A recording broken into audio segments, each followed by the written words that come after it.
Yesterday we was explaining about the layers of data.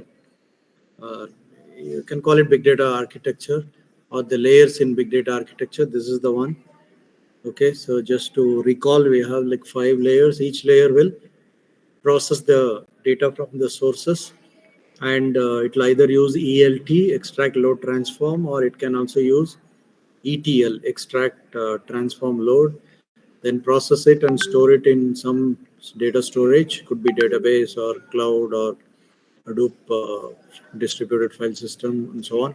For data processing, it uses several ML tools. Then, in terms of techniques, of course, it uses big data processing techniques like MapReduce, Pig, Spark, Hive, and so on. But it, of course, ML tools can be used uh, during the big data processing or before or after. Okay, so generally ML processing is done before, and then using the data that is the results that are obtained by various ML algorithms. Okay, that data can be processed further. But anyway, anything can happen first. Okay, so if big data is collecting all the raw sources, then it can do the processing, push it to cloud, and then later on ML can do some uh, target specific processing. Okay, so today's topic will be, I think, quite simple. It's about the data sources and what are the tools and mechanisms used to export to, let's say, cloud services. Okay. Um, So the sources we have already seen, it can come from anywhere like IoT, sensors, devices, some other trackings, software or hardware, logs, database or real-time feeds, audio feed, video feed, whatever it can be. Okay, it can come from any source. And we have already seen different types of sources, structured, semi-structured. It can be multi-structured, unstructured, all kinds of data formats. Okay, so it can have more than one structure also. It need not be just simple database table structure. So it's able to process all kinds of data sources. Okay, so we have already gone through this, and of course, the data can also come from simple files, spreadsheet file, a flat file, text file, anywhere. Okay, so we have seen this already. Comma separated files, CSV files, and so on. For structured data sources, generally they are provided by various databases, SQL, RDBMS, and so on, or it can have data dictionary also, so which will have a specific format. So it's easier to deal with all the structured data sources. Unstructured data sources, they uh, they have to go through pre-processing to bring them into the required format, right? Yesterday I was giving you an example where if the requirement is to sort out the data based on the age groups, okay, to find out what age groups is ordering what kind of products and so on, or which age group is affected by certain illness and that kind of application. So right, they have to do some pre-processing, generate various bins or buckets, put the classified data into various bins and buckets, and then do further processing. Okay, so that's about unstructured data sources. They can also be simple key value pairs. Okay, so based on that, based on the key can be extracted and further processing can be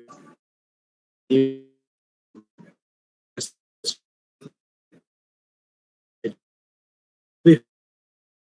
How many likes a particular page has, a particular post, Twitter post has. So you guys are been doing it anyway, have been using it. So they have to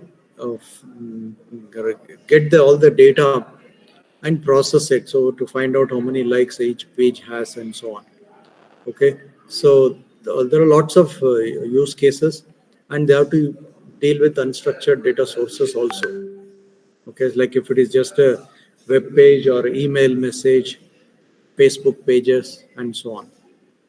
Okay, and pre-processing, say as I mentioned, mostly some ML algorithm or some analytics tools are used to do the pre-processing, bring it to certain semi-structured format, and then it'll be easier to do a target specific or requirement specific analysis after that.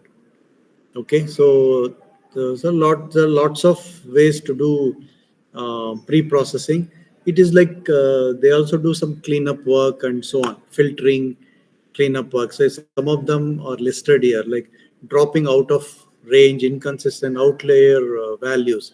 So values, the outlier values are values that don't follow certain pattern, so they're out of range. Okay, the out of range value. So for example, if particular data they want to target in a particular data, they want to target age. I'll take the same example. Age range should be like 25 to 40. Okay, maybe it's all related to employment data or some health related data. So, how many people in that age group are falling sick or having heart related problems, even in that age, 25 to 40? So, all other data that don't fall in that range, right? They will be all be outlier, will have outlier values or outdated, I mean, out of range data. So, they can be dropped. So, that at that point of time, they don't care about people, older people or younger people outside that age range. So there are so many use cases like that. So then they can filter out on outlier values, then filter out on unreliable, irrelevant, redundant information. They can clean up. So like here I mentioned data cleaning. Okay, so a lot of work can be done, and the data set itself can go through some reduction. You don't have to deal with such humongous data which has which doesn't have all the useful information for a particular purpose, for a particular application. Okay, then it goes through validation, transformation, transcoding, all those things. Okay, then I talked about ETL, ELT, and so on. Okay, then it can be enriched with additional data if needed, because it is required for further analysis. Okay, so it can be enriched with additional information. It can also be encrypted before it can be stored. Okay, if they are using ELT, they will do the pre-processing, then they will load it. And this is what I was looking for yesterday. Okay. Yeah. So, is that? Oh, sorry, wrong color. Yeah. So if they want to load it first, they might even encrypt it and load it, and then do transformation later, and so on. So pre-processing, you must be familiar with some pre-processing stage from ML course. Okay. Then um, then if they want to use the cloud services, because which is very common. So we look at the cloud platforms again one more time, which you have studied in cloud computing. I hope all of you have taken cloud computing course. Am I right? Has anyone not taken cloud computing course before?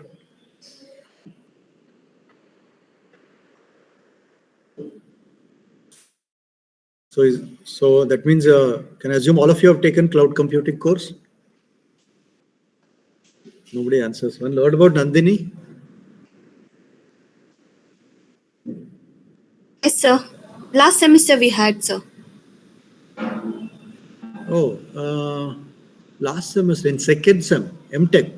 Yes, sir. Cloud computing was a subject. Oh, okay. You didn't study cloud computing in UG. No, sir. Oh, okay. Because Many institutions offer cloud computing in UG level itself. Okay. So anyway, if you have learned it, that is good. So you will know all the basics of cloud services, and so on. All right. So let's look at the integration or uploading of all the big data to cloud. Okay. And as you know, cloud is very heterogeneous environment. It can store all kinds of data. By default, it stores data in terms of objects. It's easier to deal with objects than with regular data, because objects will have more metadata information, information about the object. So storing retrieval will all be faster. So the cloud uses objects to store and retrieve data by default. But of course, it can support raw data. It can support data in other formats as well. So key value pair, CSV, JSON, whatever format is required, it will support. Cloud will support it. So another look at pre-processing. Okay, this is actually done during data mining phase, or it's a data mining is also a technique to transform the data from that raw format into the required format or more efficient format. So what they do, another look we have already explained, but let's take another look. So where it does some data cleaning, so it can enrich some data if there is some data is missing. It can ignore some data, all the redundant data that is not required. Then it can classify certain data, noisy data, which may not be very useful, or which may be reducing the accuracy of the models, especially ML models, deep learning models that will be used later. It may be noisy data. So they are binned or bucketed, put in different buckets. They are using clustering technique, regression technique, right? So it's all part of the cleaning. If they use ML for pre-processing, or if they use some other tools or techniques, they can do little bit of cleaning. ML can, of course, do more deep cleaning. So in data mining, it's MLs or ML tools are always used. Then it is transformed. Some any normalization has to be done in the data. Then discretization is also like it's putting them in different discrete sets, putting the data in different discrete sets. Like I said, based on age groups, based on gender, based on something else, some other category, different categories. Okay, then they can even generate some hierarchy as needed. So within a particular bucket, right, they can create additional hierarchy. Maybe this bucket has, um, uh, let's say, male gender. So within that bucket, they can separate the male gender into some more categories, subcategories, based on their age, location, race, whatever, religion, nationality, anything, whatever factors they want to use, or height, weight, all those any factors they can put them into separate hierarchy. They can basically separate buckets and create an hierarchy.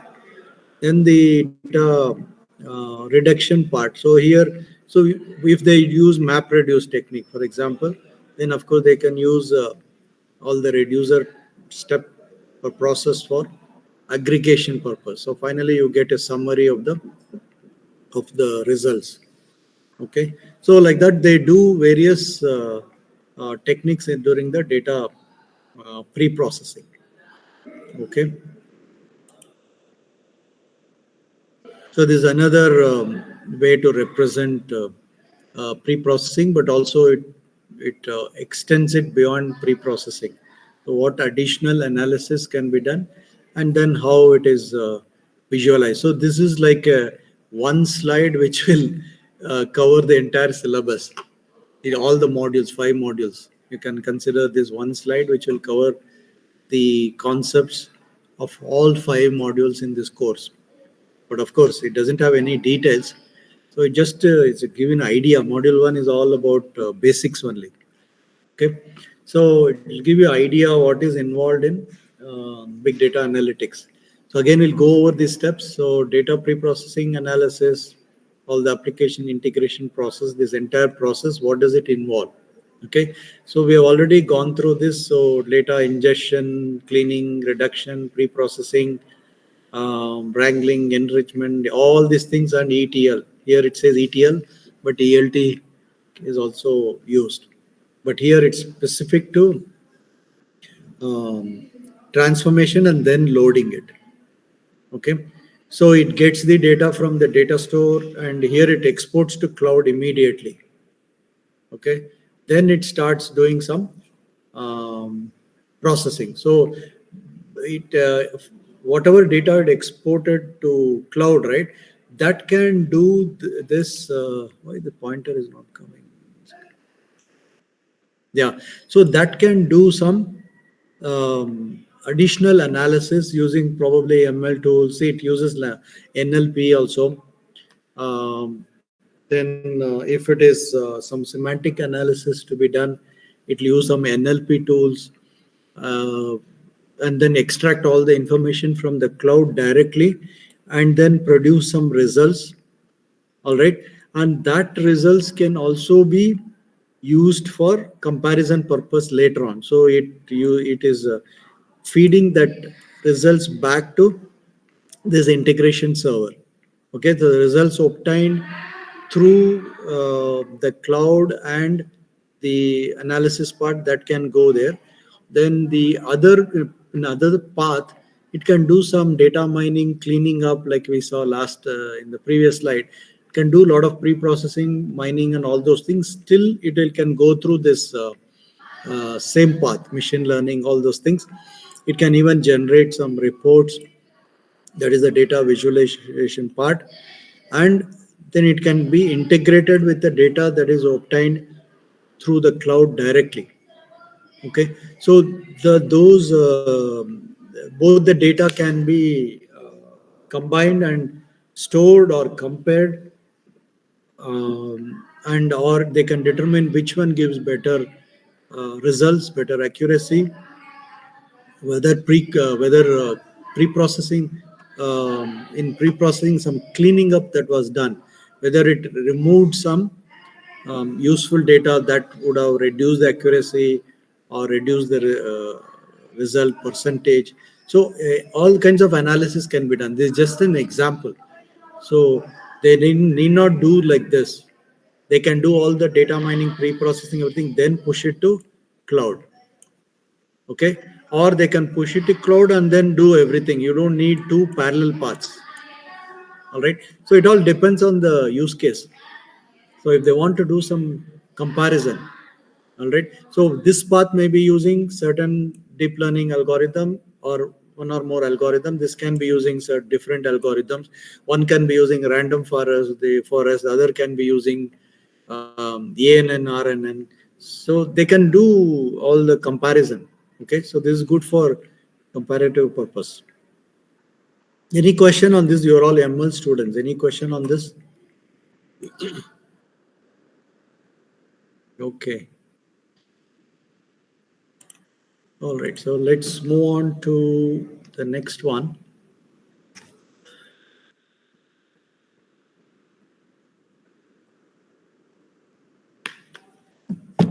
Okay.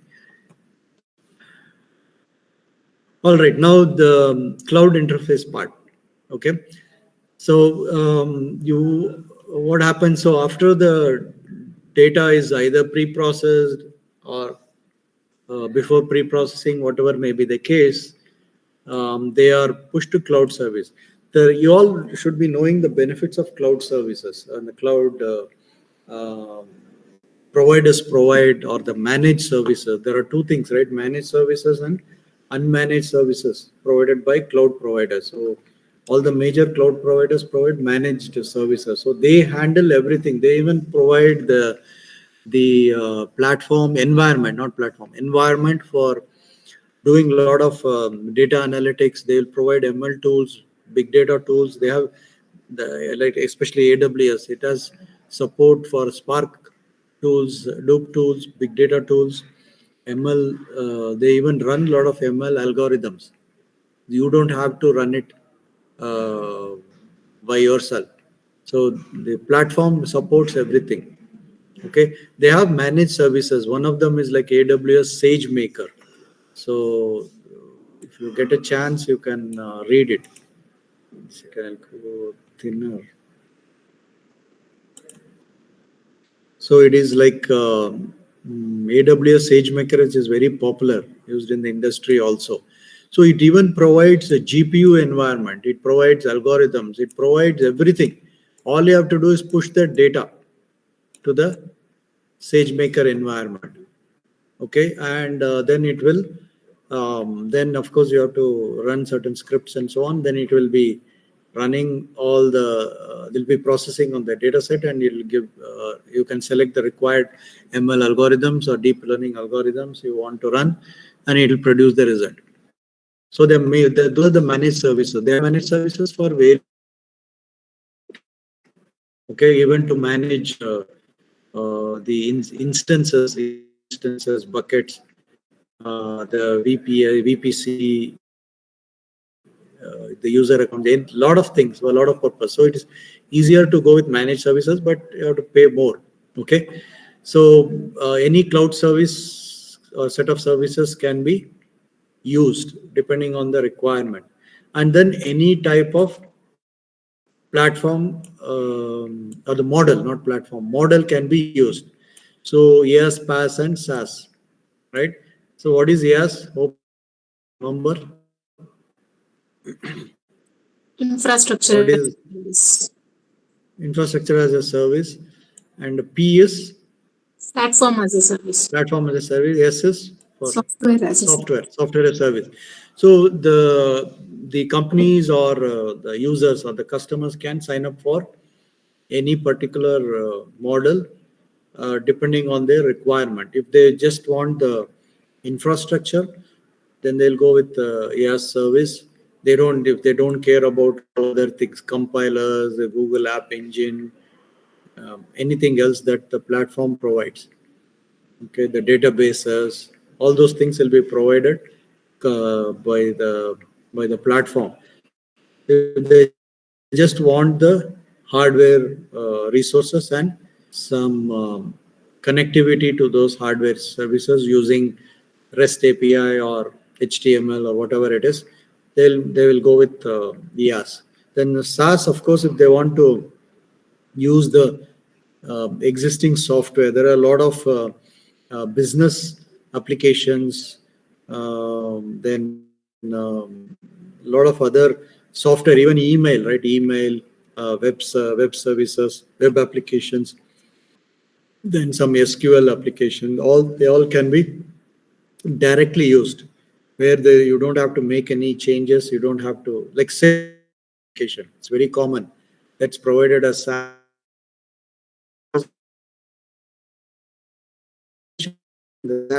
Can be used directly for analytics purpose as well. Okay. As you can see here, these are all the Amazon Web Services. Then we also have the Hadoop Cloud Services. So that is the advantage of these major cloud providers. So they have integrated their platforms with so many other architectures, so many other tools and techniques. So one of them is Hadoop. So they have integrated cloud services with Hadoop. So they will get Hadoop environment, like HDFS environment. Okay. So that's why it's easier for many people to use the cloud services or the managed services. So you get the resources, hardware, software, tools, everything, and the biggest part is the scalability and is automatically taken care. Auto scaling feature, and all the we have to bother is our focus is just on the results that we get and fine tune the parameters or algorithms to get better and better results using the same data set. Okay. All right. Then the first model talks little bit or includes little bit about market, business requirements, drivers. These things you can read on your own. let's see if something needs any explanation. So why big data matters in modern businesses? So fifth V, right, in big data, value. So we already talked about volume, velocity, variety, and veracity. So the fifth one is the value. So what value will this big data analytics bring in to grow the business? That's what they will see. Okay, so those that basically um, from that angle, big data matters a lot for businesses these days. Any business you take, right? They're dealing with large amount of data these days, and they have to grow their revenue, and they have to target the customers, bombard, in fact, not target, bombard the customers, keep selling their products, keep marketing their products, ideas, keeps even they even sell solutions, or they said they claim they have solutions for all the problems they have, and so on. Okay, so it matters a lot these days for business purpose. Nobody does anything for free these days. Everything is, they all have eye on their revenue growth. Okay, then what else is there? So we'll slowly start moving into the analytics part. So we have covered all the basics of big data. So it will help. It's in the syllabus. So and also it will help those who have not taken big data course earlier. Okay, so we have seen all these things. Some additional information. This global big data analysis market project see $900 billion by 2030. This is the latest number or latest projection. Okay, then this company or is it company or cumulative annual growth rate? Let me check. I put a little note here. I don't know if it works. Compound, sorry, compound. I know I'll forget, so I put a this one little note here. So compound. So all these things matter for marketing and business people. Okay. Cloud, and as you all are familiar, everybody has adopted cloud. Even if you take Book My Show application, any application related to uh, reservations, booking, seat booking, right? Movie tickets, flight tickets, train tickets, even software, the application that are used for election purpose, to gather a lot of details about the candidates, about the voters, about the whatever it is, whatever goes into the election process. They all use cloud these days. The healthcare, they can go on. Of course, financial sector heavily uses cloud.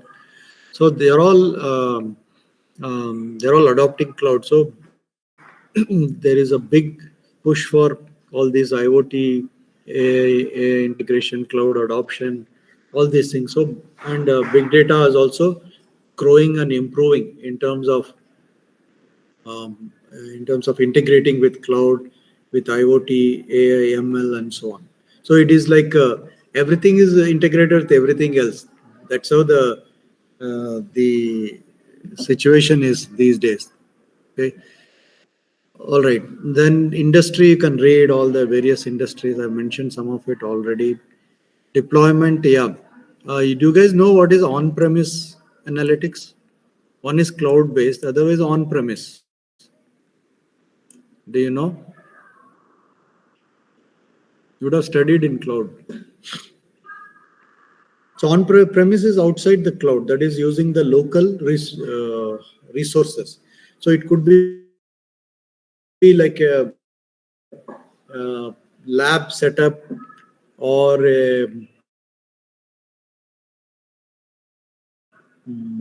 but not related with cloud. It doesn't have cloud benefit or advantages. It will be mostly like a local setup. It might have some remote connectivity, but it will not be related with cloud. provides, right? It will not have. Have other resources, hardware and software, networks and networking, all those things. It will be local, that is on-premise. So you can say data center on-premise. Okay, you'll have internet connection, all those things, but no cloud features or benefits, no cloud service. All right. Then applications are so many. So you guys know you're all ML students. So predictive analytics is very common. Prediction for everything they predict. Prediction for growth. Even in colleges, right? They have to predict their growth in terms of number of students, in terms of infrastructure requirements, in terms of faculty requirements, in terms of lab requirements, library, whatever you can think of, parking, right? They have to keep using that predictive analytics forecasting, and that's how they can grow. Okay, and that's how they can grow, and not only grow, but they have to meet the current demands. Then they have to think about growth. So predictive analytics is very common. Customer insight, they have to understand more about the customers. You're all very familiar because you order products on Amazon, Flipkart, and so on. So Google and Amazon, they all know about you or customers so much. Okay, so they get all the details by collecting data. So that's where big data and analytics is heavily used. Then the fraud detection. Okay, so this I will share one diagram quickly. So to detect to detect fraud, they use big data analysis heavily. Okay, 1 second. How to come out? Escape is not working. Yeah. Yeah. Okay. So let's see.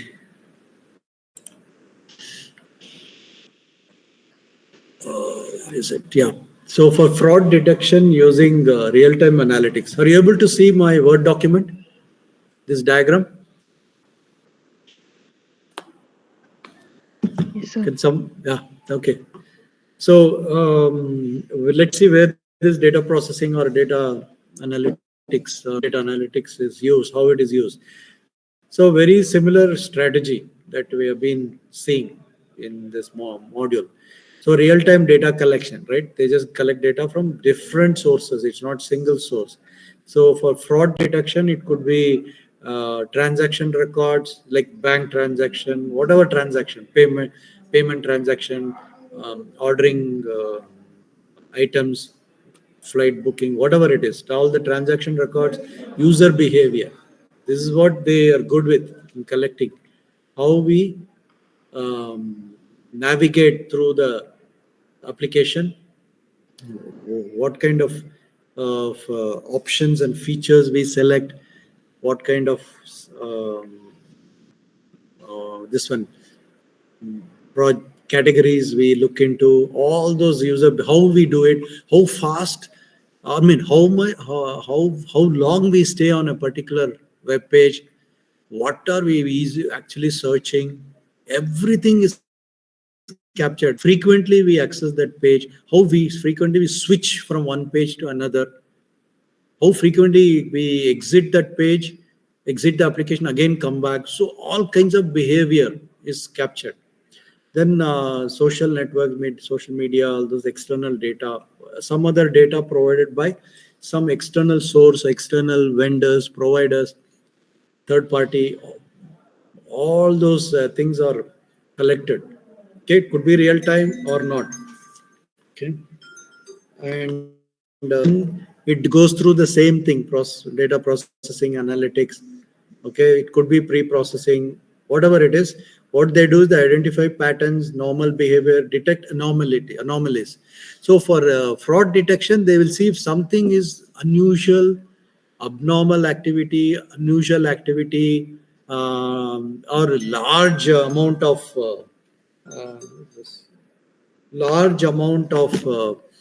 uh, traffic, unusual traffic, all kinds of behavior is all identified, and they are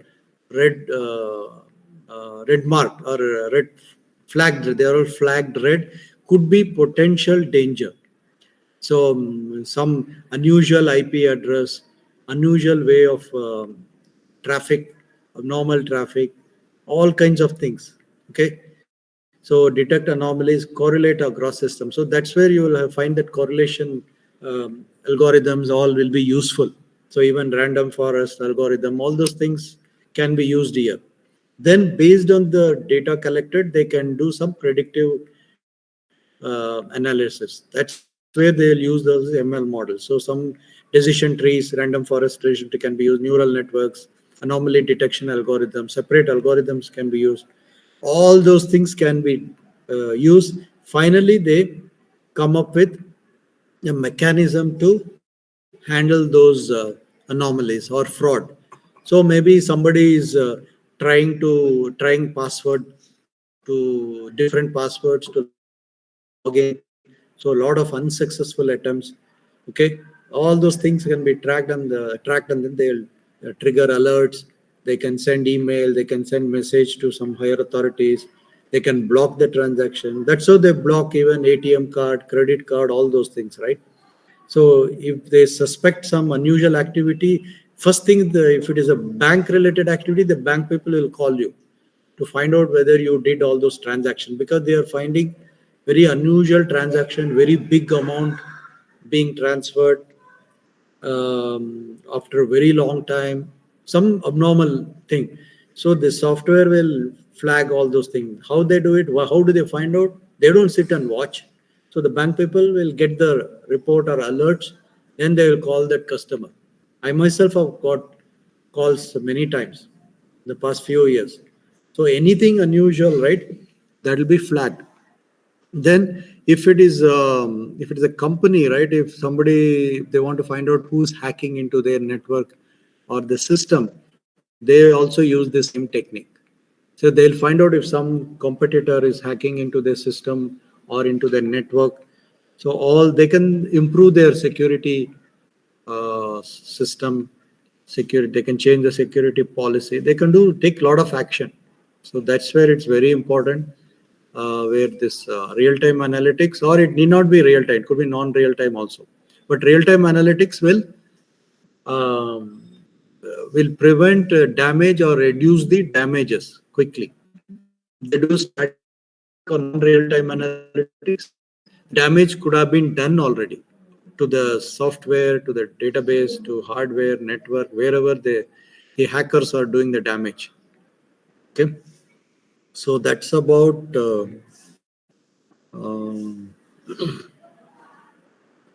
fraud detection using big data analytics. So, okay, then there is one more. 1 minute. Yeah, I'll just stop here. All these things you can read on your own. I'll just skip it. Business drivers, internal factors. What are the other factors that are important for big data analytics? Right, some data-driven decision making to improve the operational efficiency, improve customer experience. So, in good way to use it is to improve customer experience. Bad way is to keep on bombarding customers with all kinds of marketing information. Then how to detect anomalies and manage risks, improve security, reduce risks, predict failures. They can even predict failures, where the network or systems could fail, under what condition, or where their business model will fail, all kinds of things. Competitive pressure, regulatory compliance. So they have to make sure, very one simple example I'll give. If the law requires that whatever data they are storing, data that they have processed, and then wherever they are storing, if the law requires that they have to store the data in the same country, not in some other country, that is not in the storage or cloud or database that exists in some other country, then they have to follow that. Okay, so they have to modify the analysis, the tools, everything, make sure that the data that they are processing and stored follow these rules. Otherwise they'll be sued. Even Google was sued by Europe, I think, or China, one of them. So they were, to even India, I think, think Google or some other company, because they found out that they were collecting data from India and storing the data in some other country. Okay, so now they have to be very careful with big data analytics tools, storage, and the entire process. All right, so a lot of business drivers, economic impact. You can just go through it. Then case study. Yeah, this is where I was. I will stop here. So this is where I was mentioning the fraud detection. I showed you the diagram. Suppose you want to look at this Amazon predictive analytics, how they do it.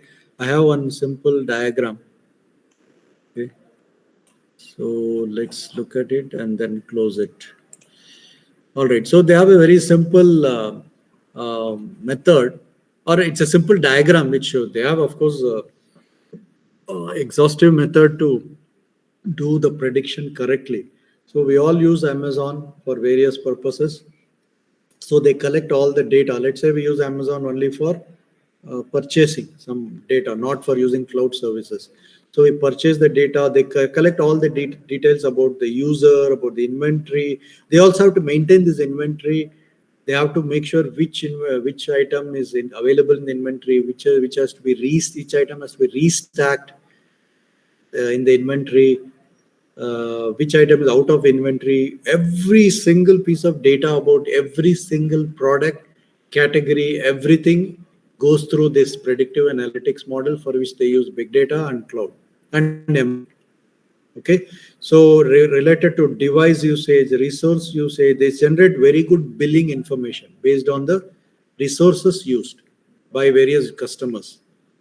Okay, so device usage, resource usage, then based on the clicks also they collect data. Clickstream, they have software based on the user clicks, they collect data. They know everything. Amazon, Google, they know everything about the users. Then some reviews and sensor related details, customer reviews, feedback, product reviews, IoT sensors, everything is collected. Okay, they all go through this predictive analytics, which we have seen in the before. They go through all those various 5 layers. Okay, it can do ELT, ETL, all kinds of things.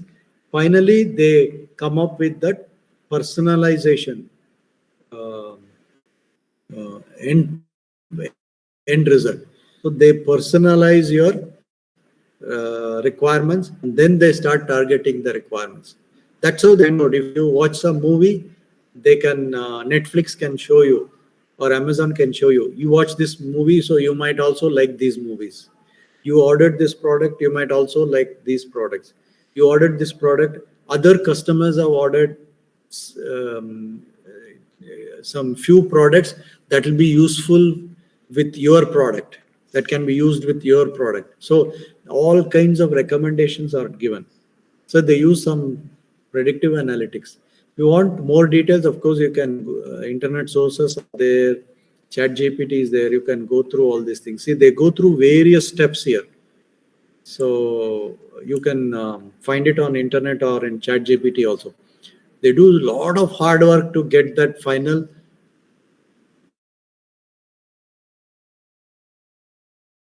customer specific or personalized data. I think they do a lot of automation at the warehouse for inventory price.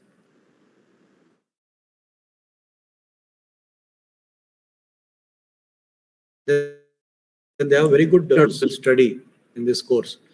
ML models, you would have studied some of them already. Okay, then the data sources, that if you do some real project, you will get the chance to use all these data sources, or you can get it from some internet also.